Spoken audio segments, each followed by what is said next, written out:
بسم اللہ الرحمن الرحیم۔ درود شریف چینل کے معزز ناظرین، میں ہوں فوزیہ چودھری۔ آپ سب دیکھنے اور سننے والوں کو السلام علیکم۔ الصلاۃ والسلام علیکہ یا سیدی یا رسول اللہ یا حبیب اللہ۔ آج کی ویڈیو میں ایک شخص کا درود پاک کا واقعہ بیان کیا جائے گا جو کہ درود پاک کے نام سے ہی پہچانا جاتا تھا۔ اندلس کے شہر اسپین کا ایک لوہار تھا، وہ اللہم صلی علی محمد کے نام سے مشہور تھا۔ وہ لوہار نبی کریم صلی اللہ علیہ وسلم پر کثرت سے درود شریف پڑھتا تھا اور بغیر کسی خاص ضرورت کے کسی سے بھی کچھ گفتگو نہ کرتا تھا۔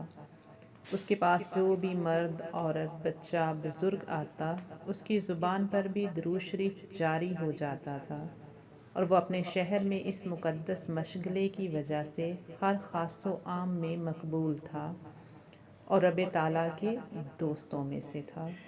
اس لیے معزز ناظرین و سامعین، آپ سب سے گزارش ہے کہ درود پاک کو اپنی زندگی کا حصہ بنا لیجئے، کیونکہ درود پاک آپ کی زندگی کی ہر اس خواہش کو پورا فرما دیتا ہے جس کی آپ تمنا رکھتے ہیں۔ اسی کے ساتھ مجھے اجازت دیجیے، ملتے ہیں درود پاک کے ایک نئے واقعے کے ساتھ۔ تب تک کے لیے اللہ حافظ۔